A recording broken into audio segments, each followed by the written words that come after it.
Science and take की आज हमारी पहली क्लास है और इसमें पहली चीज़ हम पढ़ेंगे space technology. Science and technology में 4 पोर्शन होते हैं। एक होता है स्पेस टेक्नोलॉजी, एक होती है हमारी एक होती है स्पेस टेक्नोलॉजी, एक होती है डिफेंस टेक्नोलॉजी, एक होती है ह्यूमंस के ऊपर क्या चल रहा है और एक होता है मिलिट्री में हमारे पास क्या चल रहा है। तो ये सब साइंस एंड टेक में ही आता है। तो अब हम पढ़ते हैं इसमें सबसे पहले स्पेस टेक्नोलॉजी। अब ये जो स्पेस टेक्नोलॉजी है इसमें बहुत ही एक छोटी सी खबर आई है, लेकिन खबर छोटी सी हो या ना हो उसमें कॉन्सेप्ट बहुत होते हैं और उन कॉन्सेप्ट को एक एक करके समझना है और उनकी डिटेल को समझना है, आपका काम हो जाएगा। तो इसमें जो पहली चीज़ आई है वो ये है कि भारत में एक जो है प्राइवेट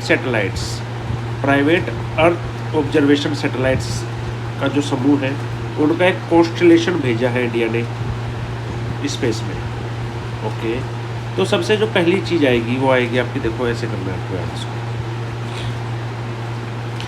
एक स्पेस का हमारा टेक है, स्टार्टअप है, ठीक है। एक टेक स्टार्टअप है जिसका नाम है पिक्सल स्पेस। क्या है उसका नाम? Pixel space. पिक्सल स्पेस ने कुछ लोगों को इकट्ठा किया, कुछ कंपनी को इकट्ठा किया और एक एलाइड ऑर्बिट्स का एक नेटवर्क बनाया, एलाइड ऑर्बिट्स का, और उनको इन स्पेस की मदद से, अब ये इन स्पेस क्या है ये भी पढ़ेंगे हम, इन स्पेस के साथ एक मेमोरेंडम ऑफ अंडरस्टैंडिंग करके कि भाई हम जो हैं एक एलाइड ऑर्बिट्स का, एलाइड ऑर्बिट होते हैं इकट्ठे ऑर्बिट्स, झुंड में भेजना, हम भेजना चाहते हैं। और उसका लीडर कौन सी कंपनी थी? Pixel space. ठीक है साहब, इसका उद्देश्य क्या था?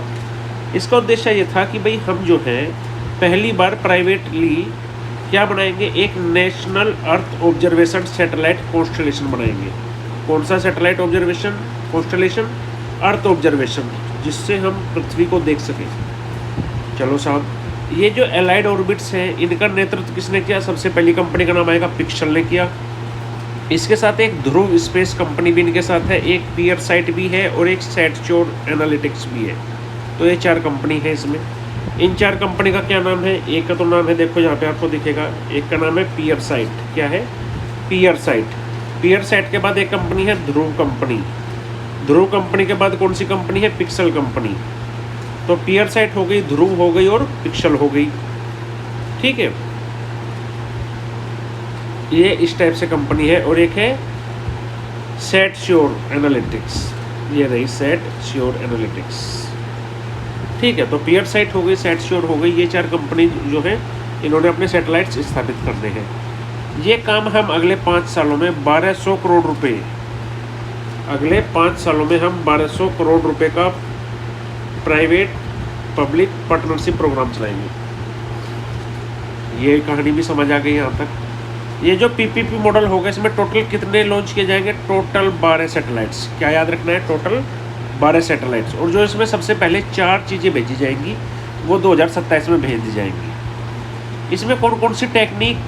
High resolution optical, multi spectral, synthetic aperture radar और हाई स्पेक्ट्रल इमेजिंग भेजी जाएगी। ठीक है, ये यहाँ तक की बात हो गई। अब करते हैं एक एक चीज़ को समझते हैं पहले आराम से।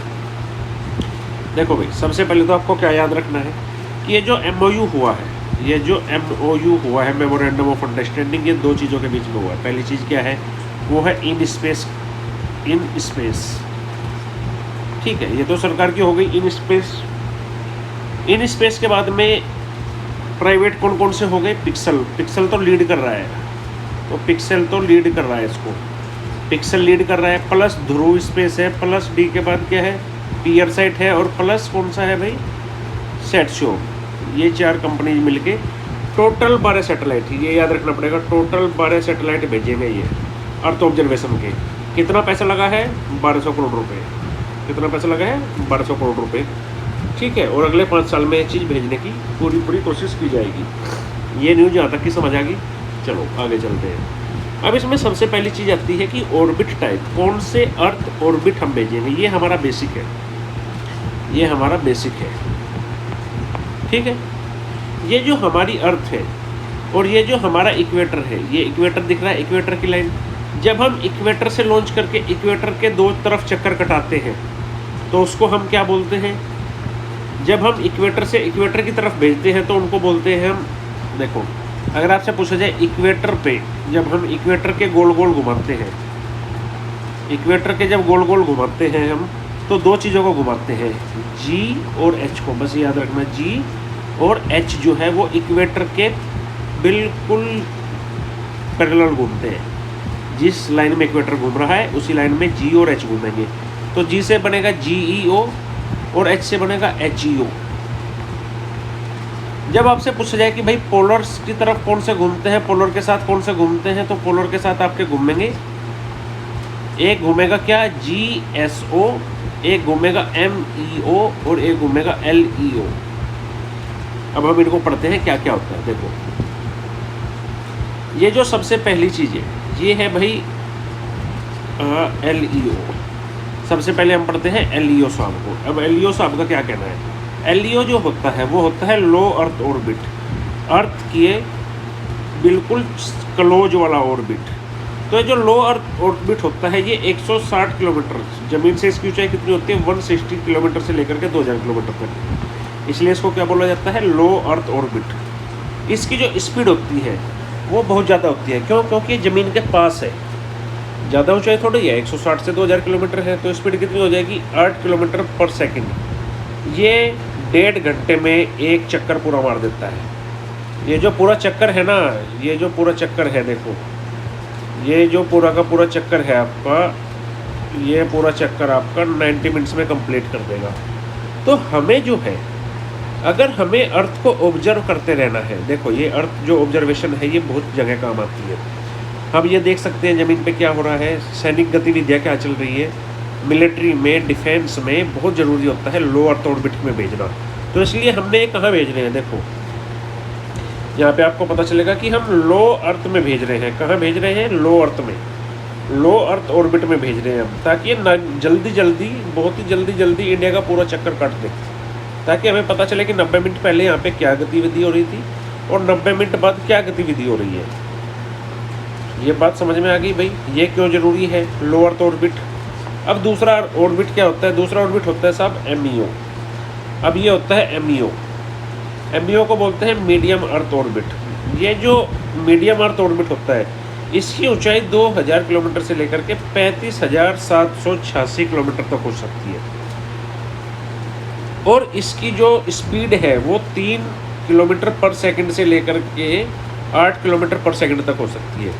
देखो ये 2000 में भी 8 किलोमीटर थी, यहाँ पे भी 2000 में भी 8 किलोमीटर थी ना। तो अगर हम 2000 या 2500 या 3000 या 3500 किलोमीटर ऊपर भेजेंगे तो वैसे स्पीड कम होती चली जाएगी। ये जो ऑर्बिट लेता है ये 2 घंटे से लेकर के 14 घंटे में कंप्लीट कर देता है। जैसे जैसे ऊपर जाएगा वैसे वैसे समय बढ़ता चला जाएगा। तो ये जो ऑर्बिट है ये हमारा 2 घंटे से 14 घंटे लेगा, ये लो भाई, ठीक है। LEO ने लिया था 90 मिनट और इसने लिया है 2 से 14 घंटे। अब हमारा अगला जो स्टेशनरी आता है वो आता है भाई GEO। ये तो इक्वेटर के ऊपर आता है। फिर हम पढ़ते हैं GSO को पढ़ते हैं, जियो सिंक्रोनस ऑर्बिट। जियो सिंक्रोनस ऑर्बिट जो है ये प्रॉपर 35,786 किलोमीटर दूर होता है। ये रहा भाई GSO तो प्रॉपर आपका जो है 35,000 जा कर के ऊपर होगा, ठीक है। तो इसकी जो ऊंचाई आएगी वो आएगी 35,786 किलोमीटर। इसकी जो स्पीड आएगी वो आएगी भाई 3 किलोमीटर पर सेकंड, और जिसका जो ऑर्बिटल पीरियड आएगा इसको पूरे 24 घंटे लगते हैं पूरा चक्कर लगाने में, तो इसको तो प्रॉपर 24 आवर्स लगेंगे, ठीक है। तो GSO को 24 घंटे लगते हैं और इसकी स्पीड होगी 3 किलोमीटर बस। अब जो 2 चीज़ें होती हैं वो घूमती है इक्वेटर के ऊपर। वो 2 चीज़ें कौन सी है? एक है जियो स्टेशनरी जो है भाई, जियो स्टेशनरी को पढ़ लेते हैं। जियो स्टेशनरी जो ऑर्बिट है वो भी 35,786 किलोमीटर ऊंचा ही चलता है, और इसकी भी स्पीड सेम होती है और इसको भी 24 घंटे ही लगते हैं। लेकिन GSO और GEO में एक ही अंतर है, जियो स्टेशनरी ऑर्बिट जो है वो अलोंग द इक्वेटर चलता है, इसको भी 24 आवर्स ही लगते हैं, लेकिन ये इक्वेटर के साथ साथ चलता है। यही खास बात है बस जियो स्टेशनरी ऑर्बिट की। एक होता है हाई एलिप्टिकल ऑर्बिट। अब ये जो हाई एलिप्टिकल ऑर्बिट है भाई साहब आपका, ये देखो एक तरफ तो पृथ्वी के बहुत ज़्यादा नज़दीक और एक तरफ बहुत ही ज़्यादा दूर है। ये ऐसा क्यों है? देखो, जब कोई चीज़ पृथ्वी के बिल्कुल नज़दीक हो उसको क्या बोलते हैं? एपोगी। एक होती है एपोगी और एक होते हैं पेरिगी। तो जब कोई चीज़ बहुत ही नज़दीक है तो उसको क्या बोलते हैं? पेरिगी। PERIGEE। पेरिगी का मतलब होता है 1000 किलोमीटर। इसकी और इसकी पृथ्वी की दूरी कितनी है? 1000 किलोमीटर। और एक होती है एपोगी। ये जो दूरी है, ये जो दूरी है पृथ्वी से यहाँ की, ये है एपोगी, ठीक है। और ये एपोगी जो दूरी है, ये जो एपोग है, ये 40,000 किलोमीटर दूर हो सकते हैं, ठीक है, पेरिग और एपोग। चलो भाई, इसकी स्पीड जो होती है वो 1 किलोमीटर से लेकर के, क्योंकि जितनी दूर ज़्यादा जाएगा स्पीड और ज़्यादा कम हो जाएगी, तो ये स्पीड कम हो जाती है। इसका ऑर्बिटल पीरियड होता है 12 घंटे। इसका ऑर्बिट करने में कितना समय लगता है? इसको समय लगता है 12 आवर्स। ये याद रखना कि भाई इसको समय लगता है 12 घंटे। अब यहाँ पे क्या क्या चीज़ यूज की जाती है? अब ये चीज़ बहुत इंपॉर्टेंट है भाई। ये जो लो अर्थ ऑर्बिट होते हैं, ये हमेशा वॉइस एंड डाटा सर्विस के सैटेलाइट्स को भेजते हैं। ये जो लो अर्थ ऑर्बिट होते हैं, ये किसको भेजते हैं? वॉइस एंड डाटा सर्विसेज को। ये जो मीडियम होते हैं, ये भेजते हैं जीपीएस को। तो जीपीएस किस में है? मीडियम में। मोबाइल फ़ोन में जो रेंज आती है वो कहाँ से आती है? लो अर्थ ऑर्बिट से, ठीक है। मोबाइल में जो रेंज आती है, ठीक है, मोबाइल फ़ोन। ये जो जियो स्टेशनरी ऑर्बिट है, GEO, यहाँ से आपके टीवी आता है, यहाँ से आपके ब्रॉडकास्ट सैटेलाइट्स आते हैं, टीवी। उसके बाद में आता है आपका GSO, जियो सिंक्रोनस, जो आपको वेदर सैटेलाइट्स होते हैं, ये आपका वेदर बताते हैं। उसके बाद में आता है आपका HEO जो होता है, ये रिमोट सेंसिंग करता है। क्या करता है? रिमोट सेंसिंग, मतलब आपकी दूर से दूर की नज़र को भी ये देख सकता है। तो ये रिमोट सेंसिंग सैटेलाइट होते हैं। अगर आपसे पूछा जाए भाई, मोबाइल टावर जो होते हैं, जो मोबाइल फ़ोन में जो टावर आएगा वो आएगा लो अर्थ ऑर्बिट से। GPS जो हमारे फ़ोन में आता है, जो मैप देखते हैं कि भाई कहाँ जाना है, वो आता है मीडियम अर्थ ऑर्बिट से। उसके जो सैटेलाइट्स होंगे वो कहाँ पे इस्टेब्लिश किए जाएंगे? मीडियम अर्थ ऑर्बिट में। तो ये सारे ऑर्बिट के बेसिक्स हैं, ठीक है। ये हो गया आपका बेसिक साइंस को लेकर के यहाँ पे, कौन सा किस अर्थ ऑर्बिट में जाएगा। उसके बाद आपसे अगर हम ऑर्बिट के एटीट्यूड की बात करें, यहाँ पे ऑर्बिट के एटीट्यूड की बात करें, तो ये जो लो अर्थ ऑर्बिट है, ये अभी हमने पढ़ा 160 से 2000 किलोमीटर तक है। अर्थ ऑब्जर्वेशन भी की जा सकती है, वेदर मॉनिटरिंग भी की जाती है, remote sensing, scientific research. India का कौन सा है? Reset 2B। एक है मीडियम अर्थ ऑर्बिट, ये 2000 से लेकर के 35,000 किलोमीटर तक जाता है, नेविगेशन, पोजीशनिंग। एक है जियो स्टेशनरी ऑर्बिट, ये प्रॉपर 35,000 पे जाता है। इसमें कम्युनिकेशन, टीवी, वेदर सब कुछ आता है। ये जो GSAT वाले सैटेलाइट है ना, GSAT 18, 29, 30, ये सब इसमें आते हैं। ये जो हमने अपना नेविक बना रखा है, जिससे हमने अपना न्यू GPS बनाया है, ये जो हमने अपना GPS बनाया है ना, ये मीडियम अर्थ ऑर्बिट में है। ये याद रखना भाई, ये किस में है? मीडियम अर्थ ऑर्बिट में है। एक होता है हाईली एलिप्टिकल ऑर्बिट, ये 500 किलोमीटर से लेकर के 50,000 तक चला जाता है। इसमें GSAT 7A है हमारा। और एक है सन सिंक्रोनस, ये 600 से लेकर के 800 तक चला जाता है भाई। पर्पज क्या है भाई? अगर आपको कम्युनिकेशन सैटेलाइट भेजने हैं ना, कम्युनिकेट करना है, तो आपको भाई एल्टीट्यूड जो है ना वो ज़्यादा रखना पड़ेगा, तभी तो आप कम्युनिकेशन भेज सकेंगे। ये क्यों है? देखो, अगर आपको पूरे भारत में एक ही चीज़ हर टीवी पे चलानी है, तो आपको सैटेलाइट की ऊंचाई भी बहुत ज़्यादा रखनी पड़ेगी ना, ताकि पूरे भारत में उसकी रेंज जाए। देखो ऐसे करके। अगर आपको अर्थ ऑब्जर्वेशन करना है, ज़मीन की छोटी से छोटी चीज़ को भी देख देना है आँख से, तो आपको उसकी ऊंचाई कम करनी पड़ेगी। तो इसको बोलते हैं अर्थ ऑब्जर्वेशन सैटेलाइट कम रेंज पे होगा। अगर आपको वेदर देखना है, वेदर भी आप बड़े एरिया में देखना चाहेंगे, तो आप क्या रखेंगे? उसकी GEO, यानी कि 35,786 किलोमीटर ऊपर जाओगे आप, तब जाके वेदर का आप अंदाज़ा लगा पाओगे। अगर आपको नेविगेशन देखना है, तो नेविगेशन भाई आप छोटे एरिया में भी देखना चाहोगे, बड़े एरिया में भी देखना चाह सकते हो, तो इसकी रेंज आपकी 2000 किलोमीटर से लेकर के 35,786 किलोमीटर तक हो सकती है। और अगर आपको साइंटिफिक टेक्नोलॉजिकल कोई चीज़ें देखनी है, तो आप 160 किलोमीटर से 2000 किलोमीटर यानी कि लो अर्थ ऑर्बिट में काम करना चाहोगे। तो ये हो गया आपका पर्पज वाइज चीज़ें, किसकी कितनी ऊंचाई होती है, किसका क्या पर्पज होता है। इसमें हो गई ये सब चीज़ें। अब एक इसमें न्यूज आई थी बहुत ही छोटी सी हमारी, क्या नाम था उसका, हाई रिजोल्यूशन ऑप्टिकल्स क्या होते हैं। चलो भाई अब देखते हैं। ये जो ऑप्टिकल सेंसर होते हैं जो कि हाई रिजोल्यूशन में दुनिया को माप रहे हैं, ये क्या होता है, हाई रिजोल्यूशन क्यों चाहिए हमें। तो देखो भाई, हमें हाईएस्ट स्पेटियल रिजोल्यूशन चाहिए, यानी कि हमें एक ऐसे सैटेलाइट्स बना रहे हैं या बना चुके हैं हम, जिससे हम ज़मीन की एग्जैक्ट पिक ले सकें हाई एचडी में। अरे हाई रिजोल्यूशन का मतलब कुछ नहीं होता है भाई, हाई रिजोल्यूशन का मतलब होता है एचडी। HDR जो होता है ना वो हाई रिजोल्यूशन होता है HD में। तो जब हम साफ पिक्चर ले पाएंगे तो हम इसमें क्या करते हैं, देखो इसमें हम 25 सेंटीमीटर तक की पिक ले सकते हैं। 25 सेंटीमीटर ज़मीन पे क्या हो रहा है, 25 सेंटीमीटर का मतलब होता है एक हाथ ऊपर क्या हो रहा है ज़मीन के, तो ये भी पिक ले सकते हैं हम। तो इसको बोलते हैं हाई स्पेक्ट्रिकल रेजोल्यूशन। हम बोलते हैं कि ये अर्बन प्लानिंग में और सिटी इंफ्रास्ट्रक्चर देखने में हमारा बहुत काम आता है। ठीक है, ये हम दुनिया को, सारे देश दुनिया को दिखाने के लिए बोलते हैं कि ये हाई रेजोल्यूशन जो है हमारा सिटी प्लानिंग में काम आता है। लेकिन हम भी जानते हैं इसको हम डिफेंस में भी यूज कर सकते हैं और पब्लिक की प्राइवेसी में भी यूज कर सकते हैं। हमें पता होता है कि कब कौन कहाँ क्या घूम रहा है, गवर्नमेंट को सब पता होता है इससे। एक होता है multi spectral image. Multi spectral, अब समस्या ये है कि अगर हम एक इमेज में सारे कलर हमें अलग अलग करने पड़ते हैं, तो हमने 8 से ज़्यादा बैंड्स बना रखे हैं, जैसे एक रेड, ग्रीन, ब्लू और भाई आपका अलग अलग कलर के। तो हम देखते हैं कि भाई ये जो 8 बैंड है हमने आइडेंटिफिकेशन कर रखा है कि लाल कलर जो होगा वो हमने दे दिया फॉरेस्ट को, ग्रीन कलर हमने फॉरेस्ट को दे दिया, रेड कलर हमने बिल्डिंग को दे दिया, ब्लू कलर हमने पानी को दे दिया।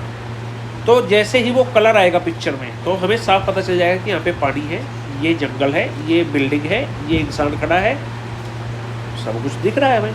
तो ये होता है मल्टी स्पेक्ट्रल इमेजिंग। हम कहते हैं इससे हम इन्वायरमेंट मॉनिटरिंग बहुत अच्छे कर सकते हैं कि भाई कहाँ कहाँ फॉरेस्ट बच गए, कहाँ कहाँ आइस कैप बच गई। ये भी बातें बोलने की होती है, बस हमको पता है कि हम किस चीज़ के लिए यूज कर सकते हैं इसको। तीसरी चीज़ क्या होती है, रैपिड रिविजिट टाइम्स। अब हम जितनी नज़दीक इसको लेकर के आ जाएंगे, क्योंकि जब हम इसको हाई रिजोल्यूशन को लो अर्थ ऑर्बिट में लगा देंगे, लो अर्थ ऑर्बिट का मतलब होता है 160 किलोमीटर, तो ये 90 मिनट में पूरी पृथ्वी का चक्कर काटेगा। ऐसे हर 90 मिनट में चक्कर काटेगा।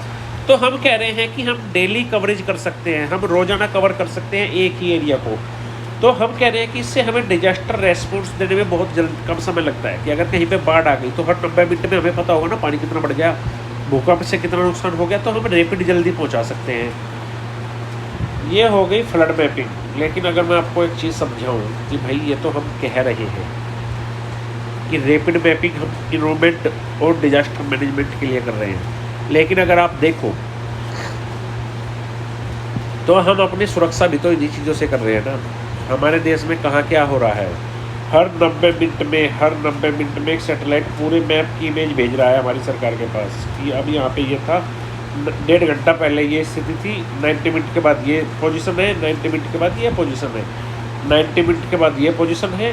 तो हमें ये हमारी सिक्योरिटी के लिए भी एक बहुत अच्छा पर्सपेक्टिव है कि हम सिक्योरिटी में जी रहे हैं। उसके बाद में क्या हो जाएगा भाई, ये हो गया ऑप्टिकल सेंसर सैटेलाइट्स।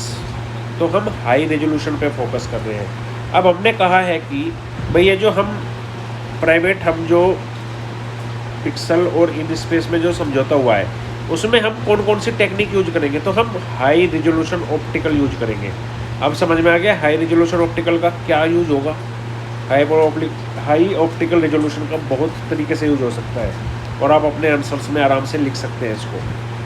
अगली चीज़ क्या होगी भाई, अगली चीज़ है synthetic aperture radar. Synthetic aperture radar क्या होती है, सिंथेटिक अपेचर रडार ये होती है भाई, अब क्या होता था प्रॉब्लम ये होता था कि जब हम एक सैटेलाइट भेजते हैं तो हम उससे माइक्रोवेव पल्सेज को छोड़ते हैं। ये हमने माइक्रोवेव पल्स छोड़ी, टिंग डिंग डिंग डिंग डिंग डिंग डिंग। और ये जाकर के पहाड़ से टकरा गई। और पहाड़ से टकराने के बाद में तो पहले क्या होता था, पलसी छोड़ी हमने, टकरा गई तो हमें पता नहीं चलता था कि भाई रास्ते में क्या आया है। तो अब हम देखते हैं कि कोई भी चीज़ क्या वो मूव हो रही है या नहीं हो रही है। तो अब हम ये जो पलसी छोड़ेंगे ये सीधे पहाड़ के नीचे निकलनी शुरू हो जाएगी, तो हमें पता चल जाएगा कि कोई चीज़ रास्ते में आई है, ये चीज़ डिटेक्ट हो गई है। ये जो SAR है, ये जो टेक्निक है कि भाई सिंथेटिक अपर्चर रडार है, इसका हम यूज क्या करते हैं। पहली एप्लीकेशन है इसकी इन्वायरमेंटल मॉनिटरिंग में, हम इससे इन्वायरमेंट मॉनिटर कर सकते हैं, एग्रीकल्चर को मॉनिटर कर सकते हैं, अर्थक्वेक डिटेक्शन कर सकते हैं, डिफेंस में यूज कर सकते हैं। अब आपको लगेगा कि भाई ये जो SAR जो टेक्निक है, ये नहीं देखो SAR जो टेक्निक है ये तो बहुत छोटी सी टेक्निक है, सिंथेटिक अपर्चर रडार, लेकिन क्या ये इतनी ही छोटी टेक्निक है? नहीं, इसको ध्यान से समझना। देखो नासा अमेरिका की जो स्पेस एजेंसी है और इसरो जो है वो इंडिया की स्पेस एजेंसी है। हमने मिल करके अपनी नासा और इंडिया ने मिल करके सिंथेटिक अपर्चर रडार सैटेलाइट बनाया है, निसार बोलते हैं उसको। ये पहला जॉइंट अर्थ ऑब्जर्वेशन सैटेलाइट है। ये क्या करता है? ये अर्थ को ऑब्जर्व करता है। ये क्या करता है? अर्थ को। ये कोई कम्युनिकेशन सैटेलाइट नहीं है कि भाई हमको इससे मोबाइल चलाना है या फिर टीवी देखना है, नहीं, ये अर्थ को ऑब्जर्व कर रहा है कि अर्थ में क्या चेंज हो रहा है। अगर इंडिया और अमेरिका मिल करके अर्थ को ऑब्जर्व कर रहे हैं तो भाई वो ऑब्वियस सी बात है, वो पहली चीज़ आएगी उनके हाथ में डिफेंस के लिए कर रहे हैं। ठीक है, कोई भी देश ये सब ठीक है बातें बोलने की होती है कि एग्रीकल्चर ठीक करेंगे हम, इन्वायरमेंट, ये सब करते हैं, एग्रीकल्चर भी ठीक करते हैं, इन्वायरमेंट भी ठीक करते हैं, लेकिन हमारा जो पहली चीज़ होती है वो होती है सेफ्टी। अरे भाई देश रहेगा उसके बाद ही तो एग्रीकल्चर करेंगे ना। अब देश ही ना बचा तो फिर कहेगा एग्रीकल्चर और फिर क्या इन्वायरमेंट करेंगे। तो सबसे पहली चीज़ होती है first joint earth observation satellite है ये नासा और इसरो का। इसको डिजाइन किया गया था 3 साल के लिए। कितने साल के लिए? 3 साल के लिए, कि भाई ये इमेज भेजेगा ज़मीन की। ये जो है हमने 747 किलोमीटर पे 747 एल्टीट्यूड पे रखा है और सन से सिंक्रोनाइज कर दिया है इसको। ये कितने दिन में बार बार साइकिल रिपीट करता है? ये हर एक 12 दिन में अपनी साइकिल को रिपीट करता है।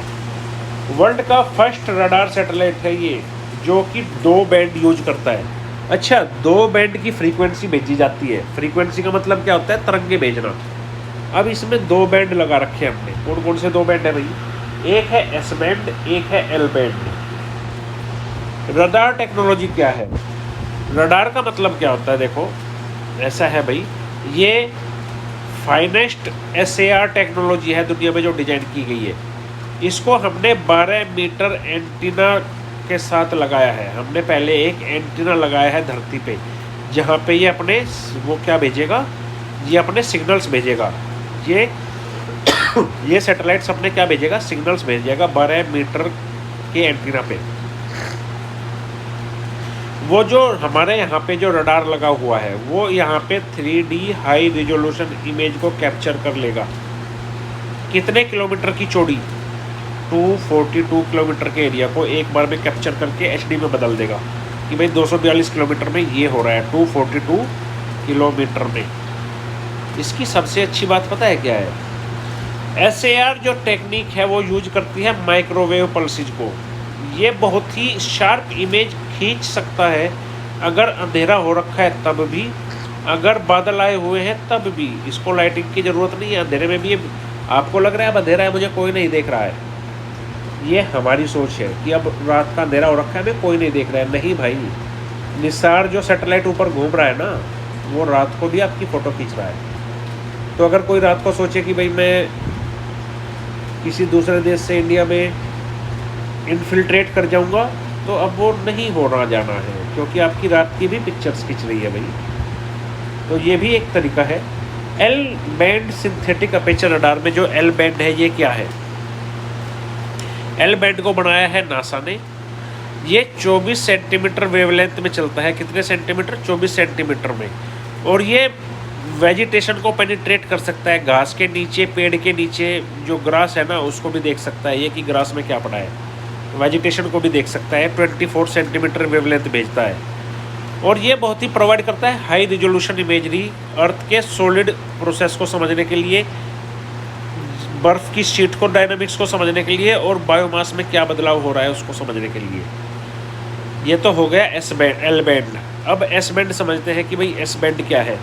एस बैंड को बनाया है इसरो ने। अब हमने क्या बनाया है, हमने कहा है कि हम वेवलेंथ भाई ज़्यादा लंबी नहीं रखेंगे, हम 24 सेंटीमीटर की वेवलेंथ नहीं रखी हमने। जैसे ये एल बैंड में 24 सेंटीमीटर की वेवलेंथ है आपकी, तो हमने कहा कि हम वेवलेंथ रखेंगे 10 सेंटीमीटर की। और हम जो है हम स्टडी करेंगे सरफेस पे क्या डिफॉर्मेशन हो रहा है। सरफेस मतलब ये है अर्थ पे ये पहले एक बना हुआ था कुछ, ये डिफॉर्म हो गया, ये हट गया। तो क्या हट गया, हम सरफेस डिफॉर्मेशन पढ़ रहे हैं। हम इमेज करते हैं कि भाई नेचुरल हैजार्ड तो कुछ नहीं आ रहा है, जैसे अर्थक्वेक, जैसे वोल्केनिक एक्टिविटी, जैसे लैंडस्लाइड। ये बहुत अच्छी चीज़ है कहने के लिए, लेकिन अगर आप अर्थ के सरफेस को नज़र रख रहे हैं तो आप ऑब्वियस सी बात है अपनी सिक्योरिटी को पहले वर्क में ला रहे हैं। उसके बाद में एप्लीकेशन क्या है निशार की, आप जो है छोटी से छोटी शिफ्ट, जो टेक्टोनिक शिफ्ट होगी उसको पकड़ सकते हैं। बहुत अच्छी बात है, पकड़ सकते हैं भाई। आप डाटा ले सकते हैं, चाहे बादल हो या फिर अंधेरा हो, डार्कनेस में भी बादल आप पिक्चर्स ले सकते हैं। आप अर्थक्वेक को, फ्लड्स को, लैंडस्लाइड्स को, वोल्केनो को एक्सेस कर सकते हैं कि कितना नुकसान किया भाई इन्होंने। आप बायोमास, डिफॉरेस्टेशन, क्रॉप हेल्थ और सोयल मॉइस्चर का भी पता लगा सकते हैं। तो आप जो है भाई डिजास्टर मैनेजमेंट में भी इसको लिख सकते हैं, आप जो है एग्रीकल्चर में भी लिख सकते हैं, और भाई आप जो है आप ज्योग्राफी में भी लिख सकते हैं कि टेक्टोनिक प्लेट तो बहुत कुछ कर रहे हैं, लेकिन इसको आप इंटरनल सिक्योरिटी में भी लिख सकते हैं कि किस तरीके से अब जो है लड़ाई बदल चुकी है, स्पेस एंड टेक्नोलॉजी का यूज हो रहा है। तो ये दूसरी चीज़ है जो हम इन 12 सैटेलाइट्स जो हम भेजेंगे इसमें लगाने वाले हैं, तो हम अपनी सुरक्षा को ज़्यादा बढ़ाने वाले हैं, सिंपल सी बात है। तीसरी चीज़, यहाँ पे 2026 का यूपीएससी का क्वेश्चन आता है। 2026 में यूपीएससी ने क्या पूछा, पहला क्वेश्चन, एक क्वेश्चन पूछा इंडिया में कि ऐसा है भाई, ये बताइए आप, consider the following statements with regard to the involvement of private entities. कौन सी एंटिटीज, प्राइवेट एंटिटीज के बारे में इंडिया स्पेस प्रोग्राम चला रही है। तो इसमें जो पहला ऑप्शन है, देखो पहला ऑप्शन आपको इसी न्यूज में मिल जाएगा, the Indian national space programme and authorisation centre in space is an autonomous agency. Yes, यहाँ तक ठीक है। फॉर्म 2 किस लिए बनाई गई है, ये इसलिए बनाई गई है फैसिलिटेट करने के लिए। तो भाई फैसिलिटेशन जो होती है वो आसान चीज़ होती है, वो ईजी चीज़ होती है। फैसिलिटेशन आपको आराम से प्रोवाइड की जा सकती है। ये ईजी भी चीज़ है, ये पॉजिटिव भी चीज़ है, और ये ब्रॉड भी चीज़ है। ठीक है, ये ईजी भी है, पॉजिटिव भी है, एंड ब्रॉड भी है। उसके बाद में पार्टिसिपेशन ऑफ प्राइवेट, अरे ये तो हमने करंट अफेयर में पढ़ाई था। प्राइवेट एंटिटीज कौन सी, पिक्सल, पिक्सल के बाद कौन सी, ध्रुव, ध्रुव के बाद कौन सी, और भी बहुत सारी स्पेस एंड टेक्नोलॉजी कंपनीज हैं हमारे पास जो पार्टिसिपेट कर रही है। तो ऑप्शन नंबर 1 तो बिल्कुल करेक्ट हो जाएगा ना अपना। तो जब ऑप्शन नंबर 1 करेक्ट हो जाएगा तो ये तो ऑप्शन नहीं हो सकता, या तो ये होगा या ये होगा या फिर ये होगा। अब ये जो बाकी 2 ऑप्शन हैं, अंगिकुल, कॉस्मोस, ये हम आगे पढ़ेंगे, करंट अफेयर में आएगा पक्का, और and Skyroot aerospace भी करंट अफेयर में पक्का आएगा। तो यहाँ से आपको पता चल जाता है कि किस तरीके से यूपीएससी का दिमाग चलता है। उसके बाद में जो दूसरी न्यूज़ है, दूसरी न्यूज़ ये है, एक बहुत ही छोटी सी न्यूज़ आई है भाई। आपको समझ में नहीं आएगा कि भाई क्या है इस न्यूज़ का मतलब, लेकिन इस न्यूज़ का मतलब बहुत बड़ा है। आंध्र प्रदेश में एक होप आइलैंड है। क्या है, होप आइलैंड। वहाँ पे हम अपना तीसरा स्पेस पोर्ट बनाने जा रहे हैं। इसका मतलब हमारे पास 2 स्पेस पोर्ट और भी हैं। तो यस, हमारे पास 2 स्पेस पोर्ट और भी हैं। पहला स्पेस पोर्ट है हमारा सतीश धवन सेंटर। कहाँ पे है ये, श्री हरिकोटा आंध्र प्रदेश में। दूसरा जो स्पेस पोर्ट है वो बना रहे हैं हम कुलशेखरपट्टनम में, कुलशेखरपट्टनम में तमिलनाडु में। इसका भी निर्माण चल रहा है, इसका भी काम चल रहा है। और तीसरा हमने प्रस्ताव किया है, हमने प्रपोजल दिया है कि तीसरा हम बनाना चाहते हैं होप आइलैंड में, आंध्र प्रदेश में। चलो भाई, कुलशेखरपट्टनम तमिलनाडु में दूसरा बना रहे हैं, होप आइलैंड में तीसरा बना रहे हैं। ये हमें क्यों चाहिए, ये इतने स्पेस पोर्ट क्यों चाहिए? अब जब अभी हमने पढ़ा कि हम प्राइवेट एंटिटीज को कह रहे हैं कि आप सैटेलाइट बना के लाइए, हम उनको लॉन्च करेंगे, तो भाई साहब क्या हम एक ही सेंटर से लॉन्च करते रहेंगे क्या? अरे भाई, जब गाड़ियाँ हमने बढ़ा दी, प्राइवेट सरकारी सारी गाड़ियाँ चलेंगी, तो पेट्रोल पंप भी तो ज़्यादा बनाने पड़ेंगे। तो जब हमें पेट्रोल पंप ज़्यादा बनाने पड़ेंगे तो हमें स्पेस पोर्ट भी ज़्यादा बनाने पड़ेंगे। सिंपल लॉजिक है। तो अब जो है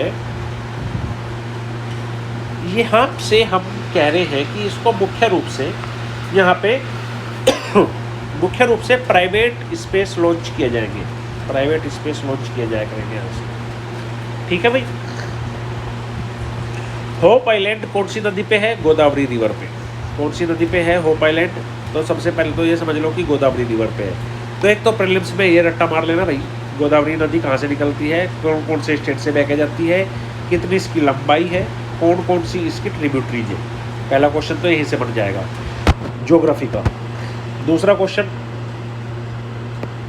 ये कोरिंगा वाइल्ड लाइफ सेंचुरी के पास है, ये हो गया भाई कोरिंगा वाइल्ड लाइफ सेंचुरी का हिस्सा है। ये दूसरा क्वेश्चन हो गया इन्वायरमेंट का।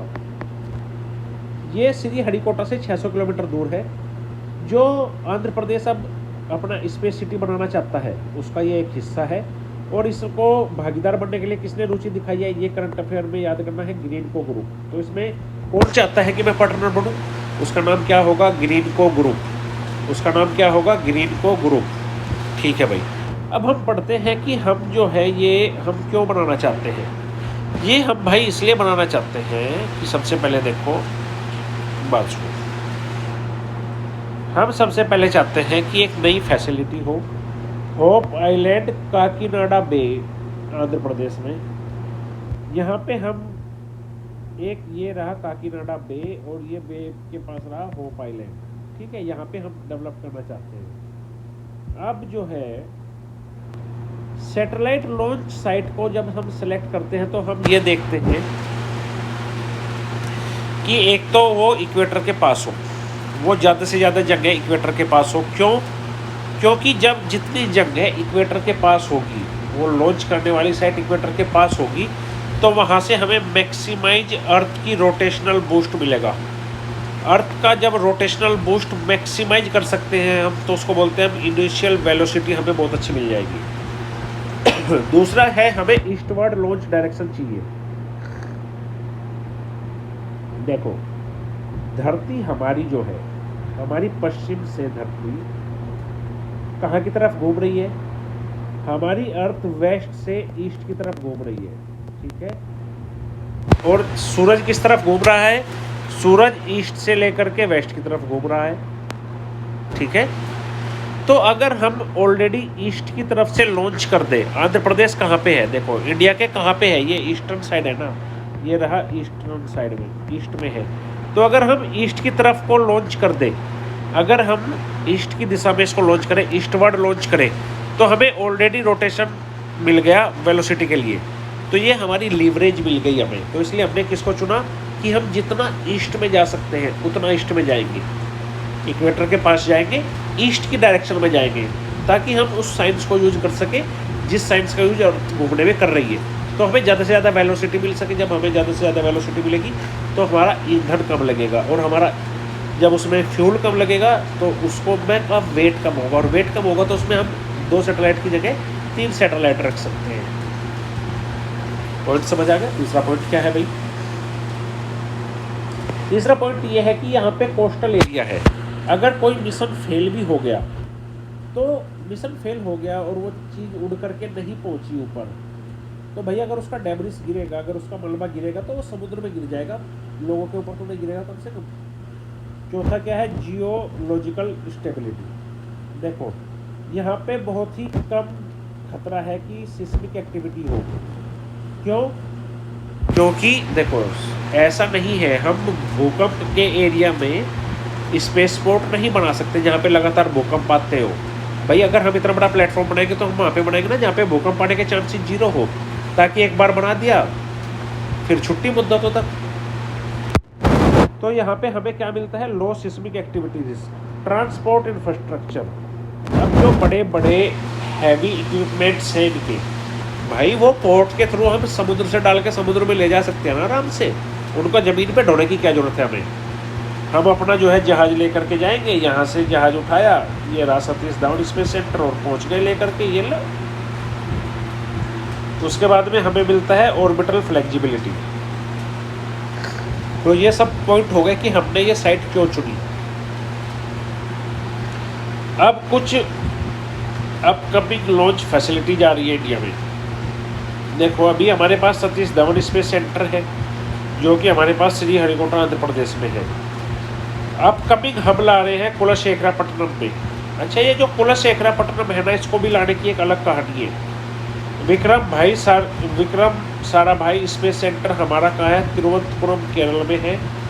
और डॉक्टर अब्दुल कलाम आइलैंड कहाँ पे है? ये भद्रक उड़ीसा में है। यहाँ पे हम मिसाइल टेस्ट करते हैं डॉक्टर अब्दुल कलाम आइलैंड पे, क्योंकि इसलिए अब्दुल कलाम साहब के नाम पे ये चीज़ रखी गई थी। अब ये जो सबसे इम्पोर्टेंट चीज़ है ये है कि भाई हमारे पास जब एक स्पेस सेंटर था तो हमें दूसरा स्पेस सेंटर क्यों बनाना पड़ा या स्पेस पोर्ट क्यों बनाना पड़ा। अब इसको कहानी को समझाता हूँ मैं। देखो, इसरो ने अभी हाल ही में सैंक्शन किया था कि भाई हम कुलशेखरापट्टनम में एक स्पेस पोर्ट बनाना चाहते हैं। क्यों? देखो, जब हम श्रीहरिकोटा से कोई लॉन्च करते थे ना कि भाई ये लो लॉन्च कर दिया, अब हमारा तो यहाँ से जो है बीच से निकल के जाता है ट्रॉपिक ऑफ कैंसर 23.5 पे। जो हमारा इक्वेटर है वो है 0 डिग्री, यहाँ पे 0 डिग्री है इक्वेटर यहाँ पे। और अगर हमें इक्वेटर के साथ साथ वाला सैटेलाइट भेजना है जो अभी हम पढ़ के आए हैं, एक तो HEO होता है, एक GEO होता है, तो ये इक्वेटर के पैरेलल घूमते हैं। तो हमें जब इसकी तरफ नीचे की तरफ ये जो सैटेलाइट भेजना पड़ता था तो हमें अपने सैटेलाइट्स को ऐसे करना पड़ता था कि ये श्रीलंका पे ना गिरे या श्रीलंका के ऊपर को ना निकल जाए, ये यहाँ से श्रीलंका के ऊपर को ना निकल जाए। श्रीलंका बोलता था तुम्हारा सैटेलाइट है यार, हमारे ऊपर को क्यों भेज रहे हो। तो हमें ज़्यादा दूरी लेनी पड़ती थी ऐसे करके श्रीलंका को बचाते हुए। इसका तोड़ क्या निकाला सरकार ने, तो हमारे प्रधानमंत्री जी ने कहा ये ले भैया, श्रीलंका को बचाना है ना, श्रीहरिकोटा भी एक स्पेस सेंटर रहेगा, स्पेस पोर्ट रहेगा, और कुलशेखरापट्टनम ये लो बिल्कुल नीचे की तरफ बनाएंगे एक और नया स्पेस पोर्ट। श्रीलंका वाला लफड़ाई ख़त्म परमानेंट। यहाँ से सीधा लॉन्च करेंगे सीधा इक्वेटर की तरफ, ये ले भाई चला गया नीचे। तो हमने इसलिए यहाँ पे कुलशेखरापट्टनम में बनाया है। कहानी समझ आ गई क्यों बनाया गया है। उसके बाद हम देखते हैं कि भाई दुनिया में मेजर स्पेस पोर्ट्स दुनिया में कहाँ कहाँ है। अब देखो, इंडिया में पहले क्या था, इंडिया में एक श्रीहरिकोटा था, लेकिन अगर हम USA को देखेंगे तो USA के पूरे कोस्ट पे ना 3-4 स्पेस पोर्ट है उनके पास। देखो ये रहा।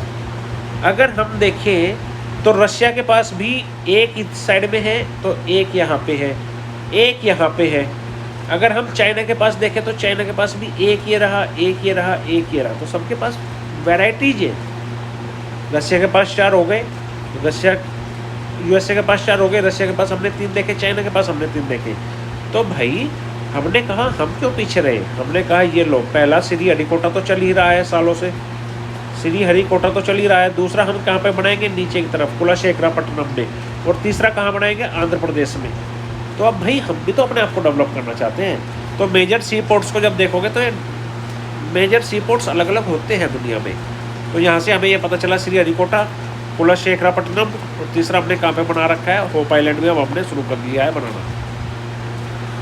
अब यहाँ पे जो इन्वायरमेंट की न्यूज आती है कि भाई कोरंगा वाइल्ड लाइफ सेंचुरी क्यों इम्पोर्टेंट है। ये सबसे पहले तो आंध्र प्रदेश में है। यहाँ पे जो है टाइडल मैनग्रोव फॉरेस्ट पाए जाते हैं। कौन से mangrove forest, tidal mangrove forest. 40% इसमें जो सेंचुरी में जो पानी है वो केवल और केवल सी का बैक वाटर आता है। जो समुद्र में पानी नदियाँ डालती है वही पानी पीछे हट के आ जाता है, तो सी का बैक वाटर आता है। यहाँ पे कौन सी प्रजाति सबसे ज़्यादा पाई जाती है, ओलिव रिडले टर्टल। और ओलिव रिडले टर्टल क्या है भाई, ये एंडेंजर्ड है। ये याद रखना पड़ेगा कि ये क्या है, ये एंडेंजर्ड है। तो ये हो गया इन्वायरमेंट का टॉपिक। ठीक है, उसके बाद में अगली न्यूज़ हम बाद में पढ़ेंगे। तो ये हो गई आपकी न्यूज़, और न्यूज़ में से बहुत सारा डाटा और बहुत सारा बेसिक। चलिए।